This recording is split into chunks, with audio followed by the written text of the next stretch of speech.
welcome to FunnelFox webinar. And today we are talking our brand new State of Web2App Report about web subscriptions and app subscriptions. And today with me, Phil Carter and Marcus Burke. Guys, I'll let you introduce yourself. Please go ahead. Go ahead, Phil. Sounds great. Yeah, thanks, Andre, for having me. And nice to be back with you, Marcus. I'm excited to hear your perspectives on the report today. My name is Phil Carter. I've spent most of my career in consumer technology as an investor and operator, and most recently as the founder and CEO of my own growth advising and consulting firm called Elemental Growth. So I've been doing this for the last 2.5 years. We've worked with about 30 consumer subscription apps, including more and more AI apps recently, and excited to talk about the report today. Yeah, hi, my name is Marcus. I run a consultancy for app growth focused on meta ads. Consultancy sounds very fancy. In the end, it's just me working with a few other freelancers. And yeah, you might know me from LinkedIn. I post content there quite regularly. And yeah, excited to talk about the report. Web2App has been a big topic and keeps being a big topic. So a few interesting nuggets in that report, I think. Yeah, thank you very much, guys. Thank you for joining. I think our audience know both of you very good, based on your LinkedIn and your expertise. And I'm happy to discuss it with you with your great expertise in mobile apps and subscription business. So let's start with for our audience for attendance today. You can drop your questions in the chat. Everything will be recorded, and we will cover your questions on the go during our conversation. So don't hesitate to drop your comments or questions, what you found interesting in our report. If you had a chance to check it out already, just drop it in the chat and we'll discuss it. All right, let's get started. Guys, what do you think about Web2App and about app subscription business in general, in 2025 and all the trends that you probably see already? Marcus, you want to go first, or you want me to jump in? Sure, I'll go first. A lot of the report, I think, was about things just accelerating, getting bigger, getting quicker, more funnels, more creatives. So I think that's overall the trend that I feel like is the biggest one right now. Everyone is getting more productive with AI. It shines through in the report. There is creative production that is happening at a much faster pace, while I also see some companies still maintaining or even increasing quality, just because you can go much deeper on audiences, and then that resulting into also more web funnels, where then basically the web funnel becomes an extension of the ad, and you pretty much make one for each ad, so it's a coherent experience. And I find that very fascinating to see that people are running hundreds of these, which makes a lot of sense to me, while it must be a hard operation to maintain all of it.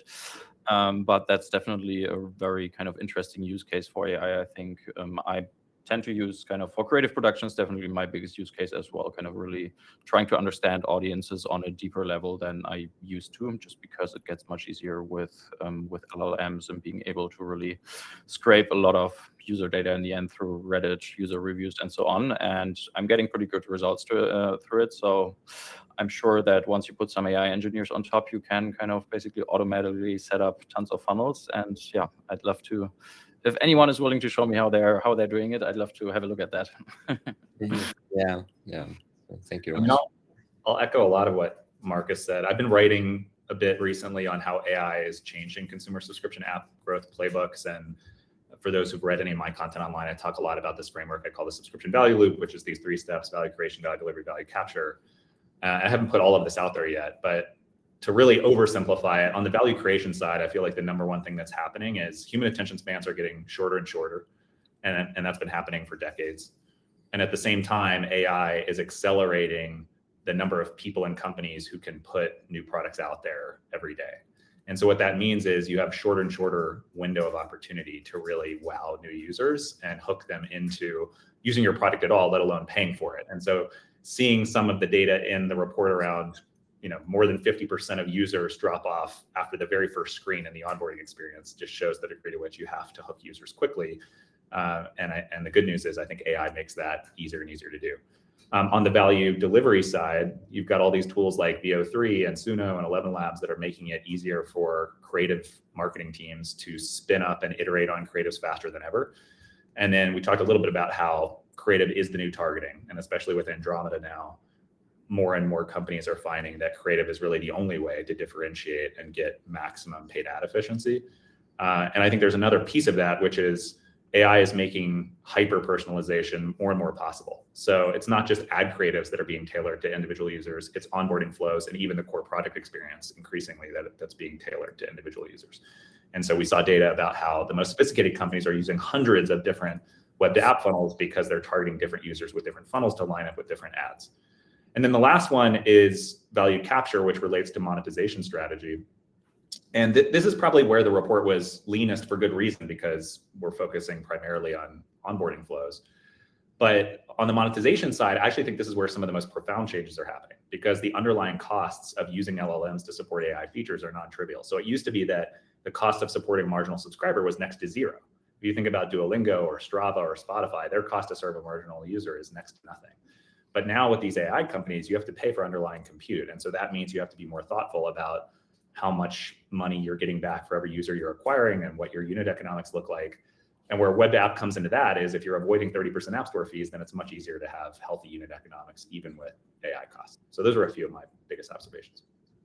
Yeah, Do you see anyone doing this well on kind of product yet, really hyper-personalizing and like using AI to, in the end, deliver a better experience? I mean, I feel like everyone started quickly applying it in marketing and on the side that's going to make them more money. But as a user of apps, I feel like there are AI apps, but in all the other apps, I don't feel like there's any good use case for it yet. Yeah, I think we're only just beginning to scratch the surface on it. And I'd love to, if there's anybody in the audience who has thoughts on this, would love you to drop your thoughts in. I think where I'm seeing it, you mentioned, Marcus, obviously with AI apps where the interface is chat, it's much easier because you don't have a whole lot of UI Chrome that you have to customize. It's just the response that the LLM gives you. I think you're starting to see it a little bit in apps like Runna, for example, where because it's training for specific races and there's questions they can ask you about exactly what your goals are, what type of runner you are, what shape you're in, they can customize your workouts pretty significantly. But in terms of like the actual Chrome of the app changing, I'm not seeing as much of that yet. Yeah, I agree that like there's very few companies really like have a personalization like throughout the whole funnel and adding personalization on product. Yeah, but like among our FunnelFox customers, we have quite many customers who like personalize their products based on quizzes. We do like special integration especially for passing all the data from web onboarding to the app, to the backend, so customers can personalize the experience, and mostly related to like bigger customers with like already big brands and big apps. Yeah. When, as we're talking about the more funnels, like when would you say, when does it make sense to have a separate funnel, and when should I just personalize within the funnel? I'm always surprised to see, like, I don't know, on some of the charts, it was like 300 plus funnels for a company where I'm like, well, can't that just be 10 and then it's personalized within? Like, why are they setting up so many? I'm always doubtful if it makes sense. Yeah, it makes sense. Yeah, and based on my experience, it's like you can iterate with the one funnel in the very beginning, and once you see like that there's a clear different segments of users, and or you can, for example, build a like big super app, fitness app, and that includes like yoga, gym, any other like disciplines of the sports, and you can like build different funnels for different like topics, different segments separately, and iterate with each segment, like because you already understand that like it's a big segment of customer, big segment of users, and you can tap them in this target way with the different funnels. Do you see it like often with your clients or in the market that like they have different funnels? Well, maybe like 2, but not like hundreds. I mean, usually like I work mainly with like clients maybe spending up to like $1 million a month on Meta. So at Yeah. that size, it's usually rather the question, well, should we focus on app or should we focus on web? And then if we pick web, then it's usually, well, we have kind of one funnel. Let's try to get that as good as possible. And then at times, like if there's already very distinct creative angles on the ad buying side, then it's like, well, let's try kind of thinking about this in a modular way and how can we like create different ones from it. But even then, I'm always wondering, well, like when does it really make sense to make the experience so different that it couldn't be done through personalization in something like FunnelFox? And when should I just stick to personalizing based on the inputs on the quiz itself? But yeah, I've never been at the scale of 100 plus. I had that same question, and there was one example given in the report. I forget which slide it was on, but it talked about how health and fitness in particular can be a good category for experimenting with multiple funnels, in part because depending on the nature of the product, you have different people with different goals, but you also in some cases have totally different activities. And so I guess to me, where maybe there's an incremental advantage to having more than one funnel is if the ad is already doing the targeting around, okay, this is let's take ladder, for example, right? Like ladder is strength training, but within strength training, you have men versus women, you have gym workouts versus home workouts, you have a whole bunch of other shades of gray in between, and then they just launched nutrition recently. So if I'm, at the very least, if I'm running a set of nutrition ads versus strength training ads, then I don't want to then ask the user in the first question in the onboarding quiz, are you here for strength training or nutrition? Because the ad already answered that. But I tend to agree with you, Marcus, that like even then it's maybe a dozen funnels that make sense.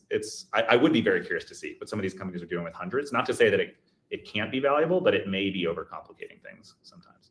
And I mean, you can personalize just based on the ad click, right? You can pass a funnel parameter and then say this was a strength training app, and then you go to the strength training funnel. So yeah, that's a good point. So it could still be the same one. Yeah. We just like noticed that there is a trend that with running multiple funnels based on like Better Me research on Better Me campaigns, and then we research like few different like biggest players similar to Better Me, and they all have like different topics with different funnels and different like different journey for users, and we.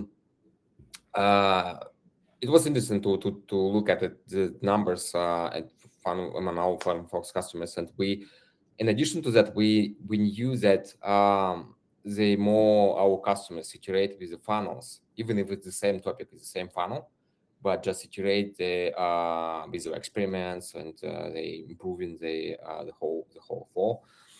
And so the more they do that, they more quicker they grow, and this is what we saw among our like customers that onboard FunnelFox and in general. And we wanted to look at the data, how the amount of funnels correlate with the revenue, and show this like there is a like strong correlation between like amount of funnels, even if it's like the same funnel but different versions of the same funnel, which means that like they iterate and run different experiments within funnel, or it could be like different topics, completely different funnels.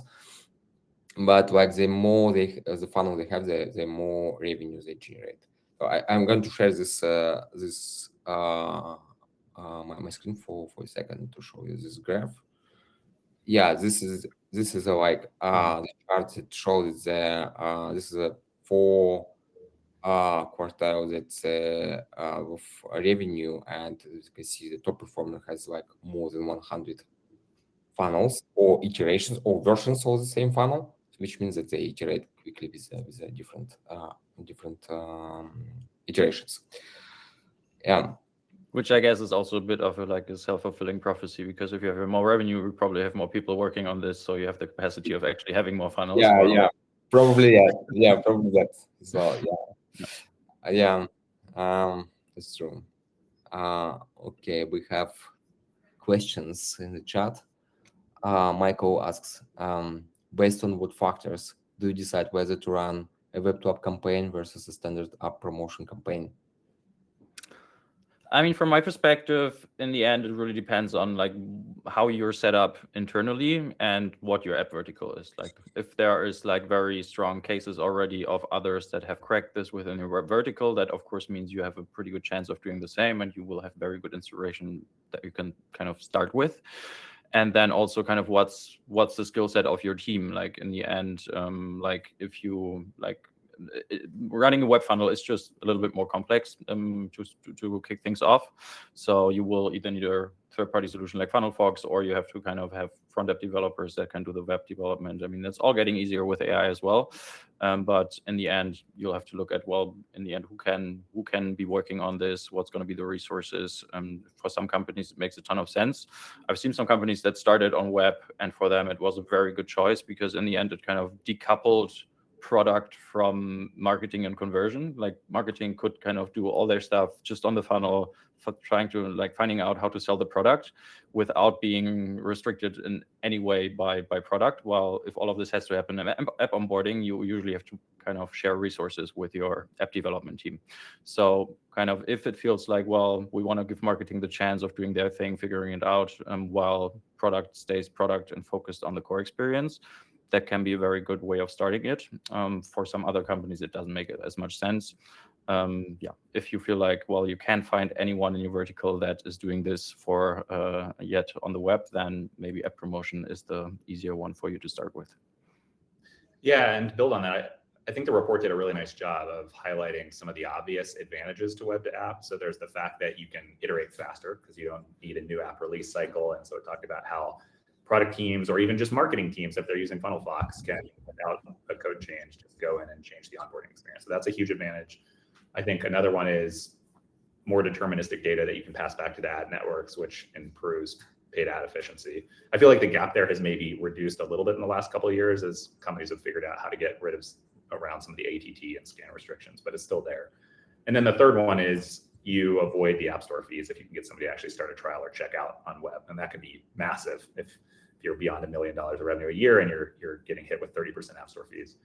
I think the other one, though, that is important to consider and is a little bit more subtle is so much of consumer app success comes down to getting users to what's often referred to as the aha moment, the activation moment, as quickly as possible. And we talked about that earlier in the context of more than 50% of users are dropping off after the first screen, according to the report's data. And in some cases, it's much easier to deliver a wow experience in a native mobile app than on web. Not always, in many cases, it's about the same, but it's some, like one of our clients is an AI companion app called Totem, and they're doing some very revolutionary stuff with AI in the AI companion space. And so there's some things you can do on web, but some things that require native app features. And so that might be an example of where you just want to be thoughtful around, are you going to get to the same aha moment on web as mobile? Because there's dollars and cents of what's going to lead to better economics, but then there's also underlying that there's value creation. There's, are you delivering the best possible experience to the user? And if you aren't, then in the long run, it may not be the best strategy for you. Yeah, totally. I also know the Totem team, and for them, I think the app is very cool. You want to get people into the app and not kind of show them 50 slides before. And one other thing I wanted to add is like also kind of like your growth strategy and how you're like which channels you aim to kind of use to grow the app should determine like if this makes sense. Like if, I don't know, like organic social was such a big thing in 2025. Everyone wanted to build viral apps. If you're planning to grow your app through viral TikTok videos, then they're going to go to the App Store. They're not going to click on like a link on someone's profile to go to a quiz funnel. If ASO seems to be a good opportunity and something that you want to leverage, then you need to go to the app as well, so that you actually generate installs and rating at volume to then be visible on the store. So it really depends on kind of, well, what are your competitors doing? Where is their opportunity to, in the end, insert yourself and do something better? And then one of the funnels in the end will emerge as the better fit for starting that. Yeah, there are many good examples who apply different strategies at the same time. So they running like web funnels, accepting like payments in web to app, like with the like just landing page with a redirect to App Store and in-app campaigns directly to App Store. So all together. And yeah, probably sometimes it's also the question of expertise of the team. If a team has expertise in the web, it's more like tend to experiment with web so I also like depends on team. Yeah, and I mean, it needs resources, and I mean, it's getting easier and easier because there are like third-party solutions, and like the tech is there and it's maturing. But still, like, it's not that a founder will set this up within a week and then they can know if it's going to work or not. There needs to be some resources dedicated, and I feel like sometimes people underestimate. And they're like, "Well, we're just going to kind of quickly try this," but I haven't seen anyone just quickly try this. Yeah, that's fair point. Yeah, fair comment. All right. The next question from Andrei. Multiple funnels means multiple metapixels dedicated, or multiple funnels? It's like use 1 metapixel. What's your experience? I think you actually have a good point there, Andre, right? Like, my knowledge comes from you, I think. Or you told me about splitting them out to, in the end, make sure that learning stays separate, especially if you then have these very distinct angles, so that in the end, Meta doesn't throw all your signal into one bucket, and you end up with that very generic one audience again. By splitting them up, you ensure that you basically show Meta, like, in the end, you try to signal to them, well, this is kind of different products with completely different addressable markets, and therefore that allows you to scale more. And that makes a lot of sense to me. Yeah, actually, like, it's true. Is that then related, and this is me learning, because this is not, I'm much more of a product growth expert, but so I'm curious to ask you, Marcus, does that relate then back to why you might have more funnels as opposed to just personalizing one funnel?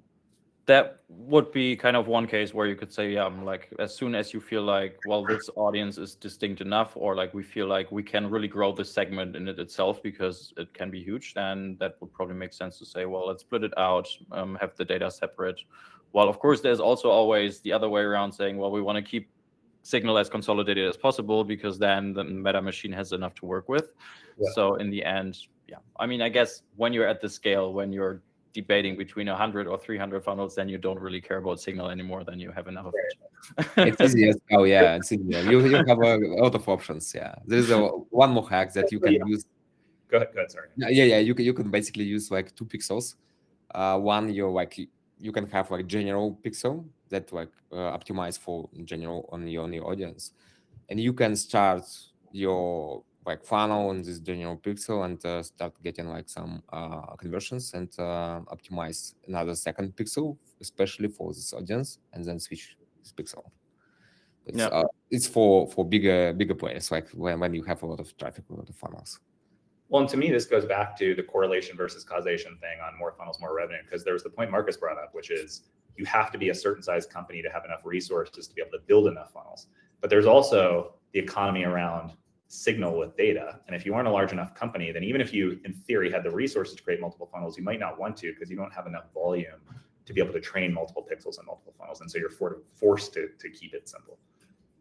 Sure, yeah. All right.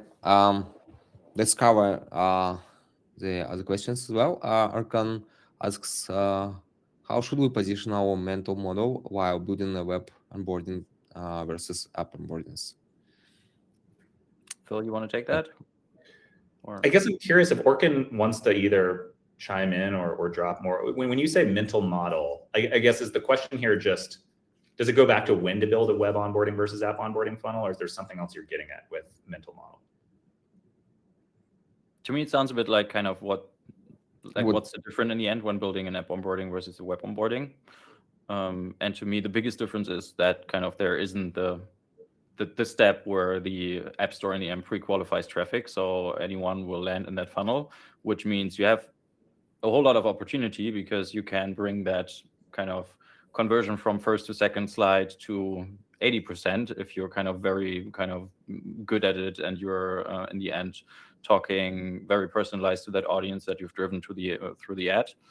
But on the other end, you can also do very, very badly because you don't have the standardized experience of the store that will give credibility to you.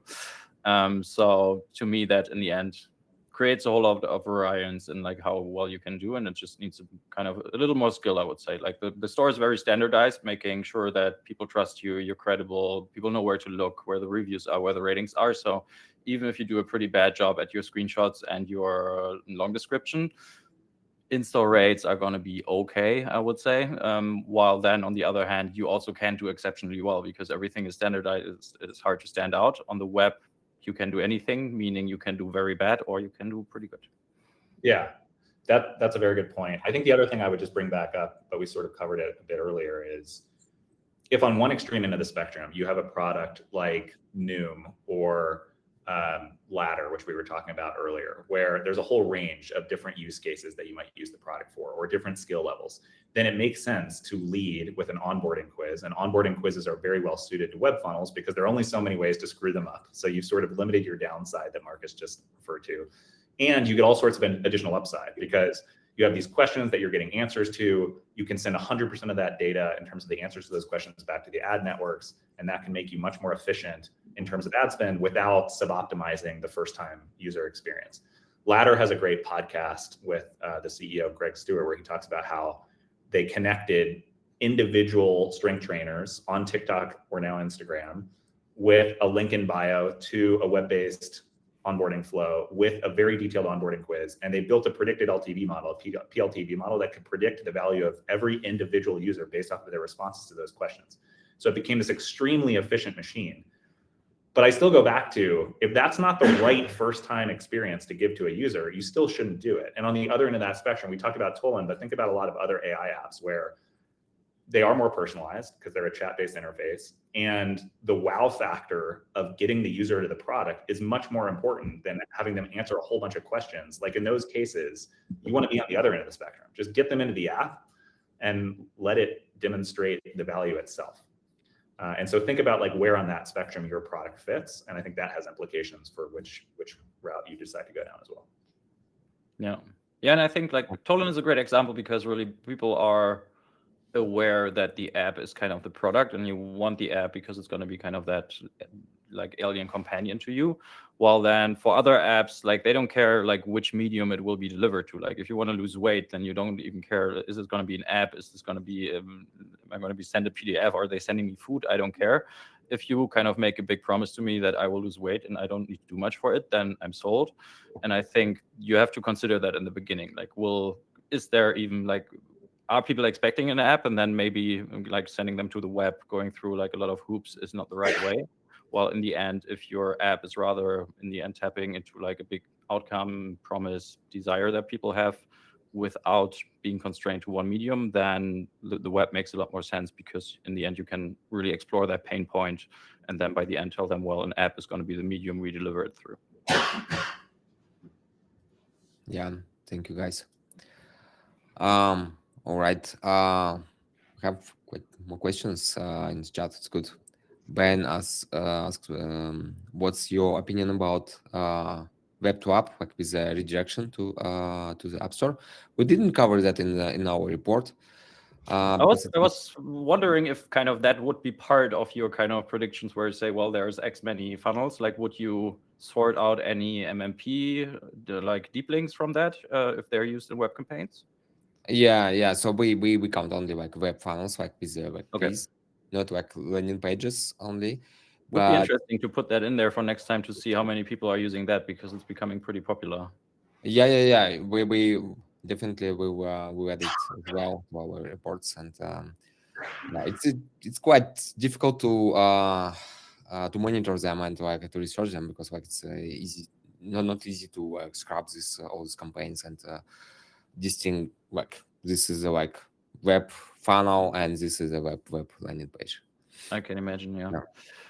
So what's your like opinion on Web2App, like clear Web2App with the landing pages? In the end, I mean, kind of part of the benefit of these web quizzes is kind of anything you do in the quiz itself, but part of the benefit is also just that you're using a different campaign type, like if we talk about Meta at least, but also on other channels, I think there's in the end usually benefits around running different campaign types because they're going to be accessing different inventory. And basically just using a web redirect is another way to access these benefits without even having a web funnel. So if you're saying, well, maybe either web funnel isn't a fit for my vertical or we don't have kind of the resources in house to build it, then this can be a really good way to basically run your app funnel, but as a web campaign and then still access that different inventory.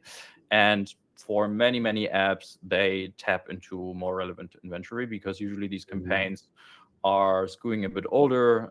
They have a more kind of, their spend patterns tend to be a bit more diverse. So usually you're accessing additional placements like Facebook feed, which is hard to go after with app promotion campaigns.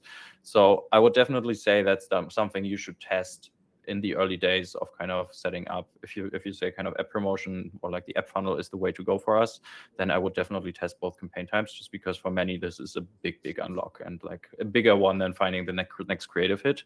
So yeah, make sure you're not kind of running on the wrong campaign type for the longest time. That has been a big thing for many. I think that point around older users is so important, because I see this over and over again with our clients. Like, it's oversimplifying things a little bit, but older users just have more money on average and they spend more. And so I think it's something that's really important, because more and more you've got Gen Z now building more and more apps. You've got millennials building tons of apps, and a lot of them are targeted towards younger users and using viral TikTok videos to acquire users.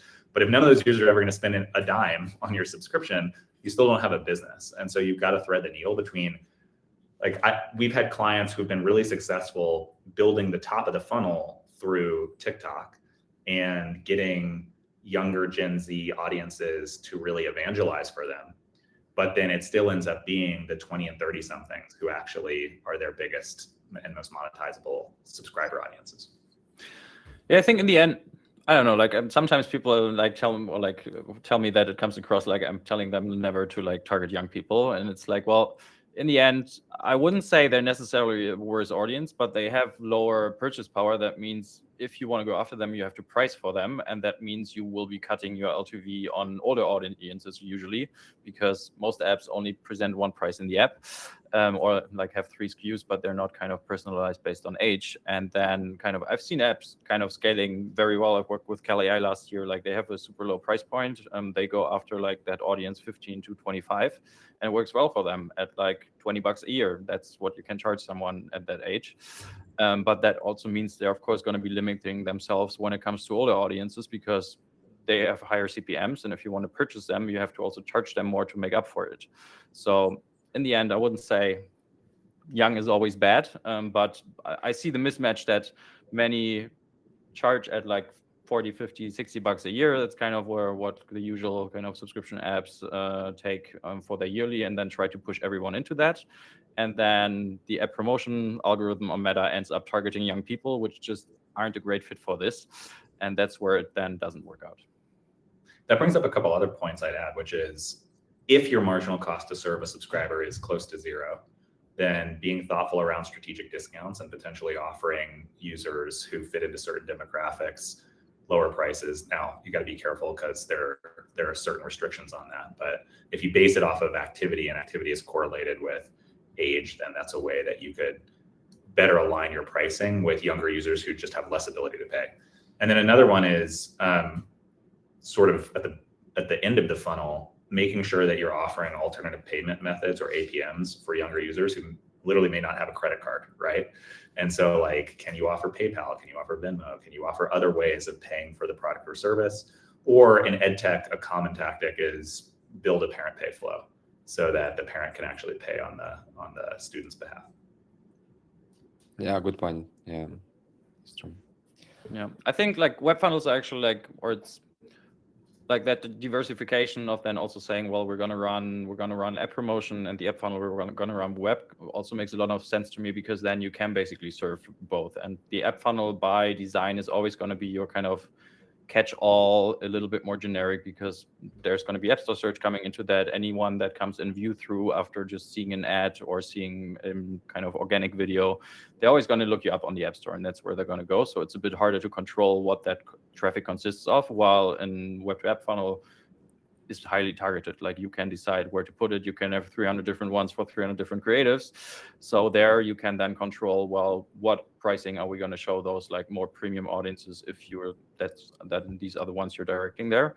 So by having both, that allows you to maybe price a bit lower on the app, kind of make sure you have that catch-all offer that also converts lower intent users, while on Web2App you can just basically be a bit more aggressive on these premium audiences that are also expensive. I mean, I see like CPMs on web campaigns being 3x as high than app campaigns. Yeah. Speaking of pricing, by the way, it was it surprised me a lot that like it seems like pricing in web2app funnels decreased significantly and decreased to almost level of like that we have inside the app funnel. So based on our numbers and from our report, what do you think? Do you see this similar trend, or what do you think about that, about the pricing? I was also surprised to see it. I feel like, I mean, first of all, of course, like most apps, as also the report states, aren't using a trial on web, which means kind of pricing is, of course, still a bit different. Like in the end, you also have to kind of then base it off of your trial to paid conversion on the app, which usually means you're getting half of that. So still at a direct purchase, that would be a lot higher. And then, yeah, I wonder kind of how the whole kind of introductory offer game is factored into this. I mean, I see a lot of like, yeah, sketchy offers there where it's like, well, it's like $4.99 today, and then after a month it increases to 50, and that's written in the fine print.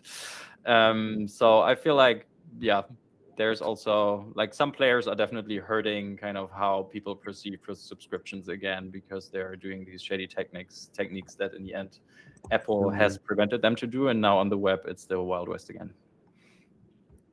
Yeah, Phil, what do you think about the pricing? Any like, do you want to add anything? I mean, I think Marcus covered it pretty well. I guess the other wrinkle I would bring back into the discussion, which I alluded to earlier, is just how if you're an AI-powered product that depends on LLMs, then your cost structure looks very different. And so this is why Marcus does a lot of his work at the top of the funnel around the ad to product connection. Like for me, a lot of it is the moment they land in the app to the point where they check out and then what they should be paying. And so a lot of the innovation we see some of our clients doing that are relying on LLMs is, do we want to offer multiple subscription tiers and have a basic tier that has little or no AI support versus an advanced tier that has AI support, but you have to pay a lot more?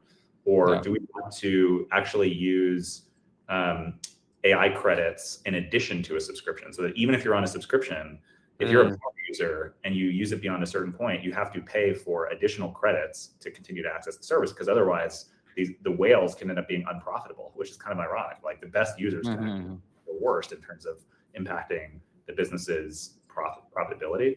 And then one other one I'm seeing, and I had one of the co-founders of Gamma on my podcast last year, and he talked about how when they were first getting started, they actually intentionally went away from the best and most popular LLMs because they were so expensive. And in some cases, they were worse from a performance standpoint in terms of like the amount of time it took for them to generate a response.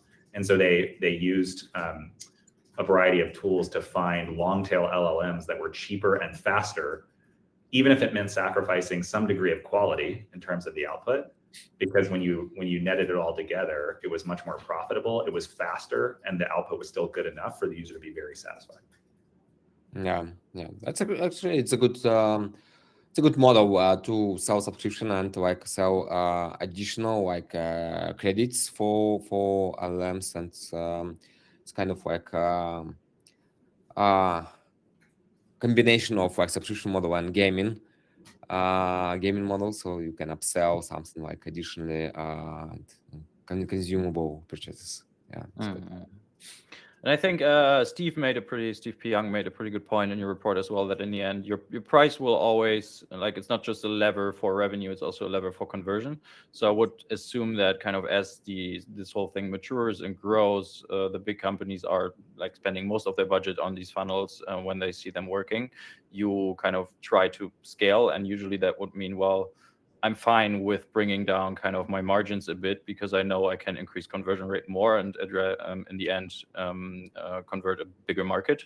So probably like in the beginning they started rather aiming for very, very high return on ad spend quickly, while maybe now they're saying, well, let's bring this down in pricing a bit. We still know we're going to make a whole lot of money in the long run, while we're open to the margin being a bit lower because we can much better identify the risk these days. Yeah, that's a good point. And speaking of like conversion rates, what's like the surprised me most in our report is like that comparison, like web funnel and app funnel. showed like twice higher conversion rate. I didn't expect that to see, to be honest. We double checked this like based on different reports and different numbers, but it seems that like average conversion rates really like show these numbers that like web funnel converts twice better than in up funnel.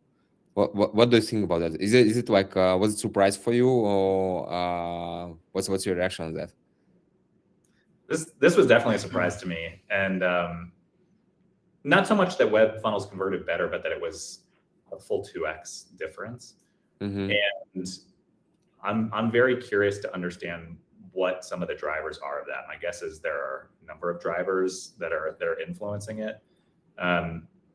I have some hypotheses, but curious to hear your thoughts on this, Marcus, and then. I mean, I wrote my comment in the report about it. I think like a big part of it will be that just in the end, a web funnel is easy to attribute and to know like pretty much the 100% of the effect, or maybe 90%, while on the app funnel, it's a mess. And that's that's one of the benefits of the web funnel, right? That's why people like love the idea of going to the web when ATT happened, because it's hard on the app side to know how good an ROA on a campaign is. So in the end, to properly attribute the value of an app campaign you're running, it's not just going to be, well, what's tracked in meta or what your MMP tells you. There's going to be view through that is not captured properly, which doesn't happen as much on the web funnel as I think. There is going to be the ASO effect of it. So once you scale, at some point you're going to reach search term positions on the store that get you an additional organic boost, which won't happen from the web funnel because only subscribers kind of go to the app. And also like word of mouth is going to be a much bigger topic on app funnels, I think, because in the end, if you have a freemium app, you're getting all these people in that aren't paying, and those are the ones that can bring in additional people, which again, the web funnel doesn't do. So you just can't compare them side by side, I think. And I think, yeah, that's kind of the whole story of why people wanted to go to the web in the first place. Yeah, that makes a lot of sense to me. Yeah. I guess another theory could be, we talked a little bit earlier around the correlation between number of funnels and revenue.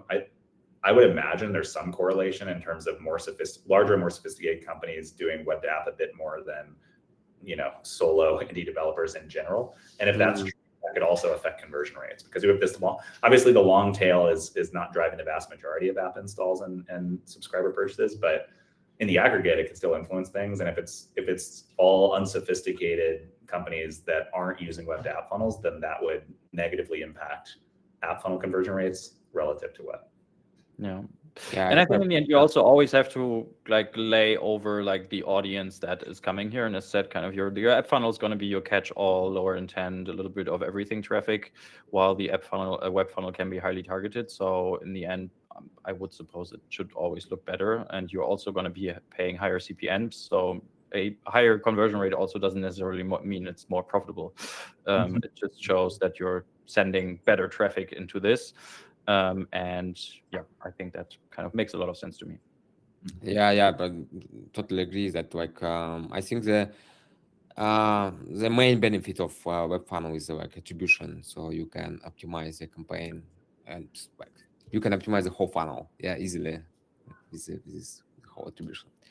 All right, let's cover questions in our chat. Michael asks, should the app send a predicted LTV value with a start trial conversion API event? That's we're moving into signal engineering again. It happens all the time now. It depends on what you want to do. Usually kind of just predictive LTV is, I mean, first of all, it's hard to predict LTV. And then in the end, predictive LTV isn't necessarily what the algorithm on the meta or like the ad platform side can work with the best. So kind of bigger like signal engineering companies like Journey or like Day 30, Voyantis, they, of course, kind of predictive LTV is the root of all of it, but then they tweak it in a way that they see the algorithm behaving, saying, for example, well, I don't know, if my top payer is only 2x the LTV of my lowest payer, which in subscription apps, like usually there isn't as much variance, then they kind of 10x these values, or in the end kind of skew them in a way just so that the algorithm on the ad platform side reacts better to it. So it's not always going to be kind of the best solution just to be sending predictive LTV. But also generally you don't need to be sending LTV at all. You can also just optimize for your trial event and can run that event campaign, and that's what you start with and do for a long time until spending millions of dollars. Yeah, and I guess the other thing I would say there is there's the value of PLTV from an ad optimization standpoint, and again, Marcus is the expert there, and I trust him when he says that there's only so far that will take you, and in some cases it may even not be the best signal to send back to the ad networks. I think where it's definitively valuable is based off of responses to quiz questions, being able to look at new users coming into your funnel and compare them to what are your best users based off of your own internal data over a much longer time horizon. You can start to figure out where the pockets of your highest value users are, and that can affect all sorts of things. It affects product development budgets, like where you're investing in building new products, new features. It even look at Ladder, like the fact that they then went and built a whole nutrition business. I suspect that there were elements to that as well, where based off of how they were seeing their existing users behave in the product, they knew that was an opportunity and they decided to go make a huge bet on that. So it's not just top of funnel marketing where PLTV is important. It affects a huge amount of the product team's decision making as well. Does the Ladder have a different, really big difference between different segments of users? So they have this really targeted and personalized approach with predicted behavior and predicted LTV for each user. Do they see the big difference between these segments? Do you know that? I'm not sure. You're saying, do you see wide variances in PLTV across different segments? Yeah. Is a big difference between PLTV across the users, or it's mostly one segment of users with roughly the same predicted LTV? Yeah. Well, I think one point Marcus already brought up, and it's a really important one, is almost by definition within subscription, you're going to see less variance in PLTV among subscribers, right? Obviously, a non-subscriber, if you have a freemium map, is 0. But among payers, there's less room for variance, as opposed to, say, gaming, where the whales, for the most part, drive the vast majority of the revenue. You have these huge outliers that drive huge volumes of revenue in a lot of these digital games. But in subscriptions, it's a little bit more compressed. Having said that, it still absolutely matters, and a few vectors that it can really matter on. So one we already talked about, which is age, right? Like users under the age of 16, 18 in general are going to have way lower LTVs than users in their 20s or 30s, who are going to have lower LTVs than people in their 40s or 50s if you have a product that caters to users who are in that age demographic, just because they have less ability to pay. But there are others too, like we keep going back to fitness. So if you look at somebody who's just trying to get up off the couch and get out on a run for the first time in a while, versus somebody who's already an avid gym goer and they're trying to train for their first triathlon, their willingness to spend likely looks very different. And so understanding those different pockets of personas and what their jobs to be done are and how much they're willing to pay for those jobs to be done is really valuable. Yeah. From that perspective, it's actually a good exercise to try to understand these segments yourself and not just sending everything back to Meta and letting them do it, because in the end, it should inform product, it should inform your creative strategy, it should inform anything you're doing. So I think it's actually maybe it's good that if people go through this early phase of spending towards just a more upper funnel goal that is not predicted LTV, which means they then need to understand, well, whom of the people I'm bringing in here is actually the best one. Yeah. All right. When asks the average price in your report refer to the prices for the first subscription term, like introductory pricing, or the regular price? It's regular price. It's the prices after introductory offers and after trials. So it's basically a price of renewals. So it's average price of already regular price. This is why it surprised me that these prices going lower and lower, and compared to up level already. Because I remember when we had a couple of years ago, 3-month subscription in Web2App funnel can cost $90, for example, with a 7-day trial. Yeah. So it was a really common approach to sell paid 7-day trial that converts to 3 months or the month subscription. Well, and I think prices coming down for subscription apps in general makes sense, right? Because for two reasons. One, there's just a lot more competition. It's like it's a gold rush right now of more and more companies flooding in to try to take advantage of AI to build products. And so that's one, is just there's more supply. And then two is the costs of software development are coming down drastically. And so you don't have as much of a cost structure you have to offset. Now, the exception to that is what I said earlier around you have to pay LLMs for underlying compute costs. But if you're just building a simple digital subscription app without AI, then like you could build it in a weekend now in some cases. And so it means that companies can afford to charge lower prices. Yeah, that's true. Agree. Any more questions, guys? One thing that I think was cool in the report was to see like how that there are already so many verticals leveraging this by now. I always felt like, well, I would hope that kind of using quizzes is just kind of, it's popular now, but I think there's probably a lot more possible because you can pretty much do anything on the web. And I mean, some people are running kind of funnels towards more classic landing pages, maybe even webinars, stuff like that.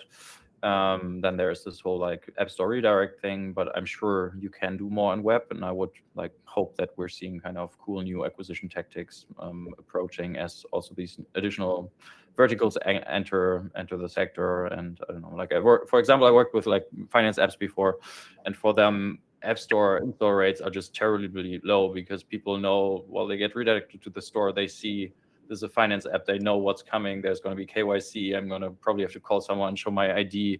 It's just like super annoying. So install rates are as low as 10% because they know, well, this is going to suck and I don't have the time right now. I'm kind of somewhere, I'm on the train or like just saw an Instagram ad in the end.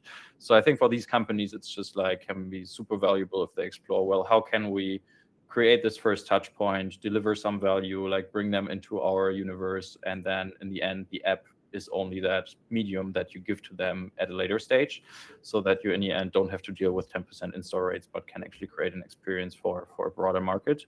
So that looked pretty exciting to me. And I mean, I don't follow what everyone is doing, but definitely want to kind of dig into some finance apps and others, seeing what they're up to on the web. Yeah. And like I see more and more examples of a combination of approach with a quiz funnel together with some kind of functionality inside the funnel. So for example, like I don't know what the vertical is, that like a voice improvement apps, like when you want to improve your like speaking skills and also like this. They also can capture your voice and inside the like Instagram browser, and so it makes like web funnels not just like quiz based, questionnaire based like funnel, but also like part of the product already built in the funnel, which is good. Yeah, I mean, like I know like Photo Room has this kind of like they bring their kind of core feature to the web where you can then kind of remove the background of like an image, and so I mean you can do it out there. So it feels like quiz should only be the start. I'm sure you can get a lot more creative as this becomes more and more popular. Yeah, it's true. Michael asks also, my Web2App CPM is currently 140. That's a high CPM. Yeah, it's for sure. I wouldn't. I mean, what channel are we talking? It sounds like you're optimizing for a star trial, so it's meta. Okay. I wouldn't say that's normal. I haven't seen CPM. I mean, I did see CPMs that high, but usually that was during some kind of funky time when Meta seemed to have screwed something up with the algorithm. Yeah, I'm in talks with a lot of people, and every now and then people report something like that. I wouldn't say it's normal because in the end, like your conversion would have to be astronomical to make this work. So that's a tough one. Yeah, agree. All right. I think we can wrap it up. Thank you, everyone, for your questions in the chat. Thank you, Phil. Thank Marcus. Happy to discuss with you all the trends and our report. Glad to be here. Thanks for having me. It's my pleasure.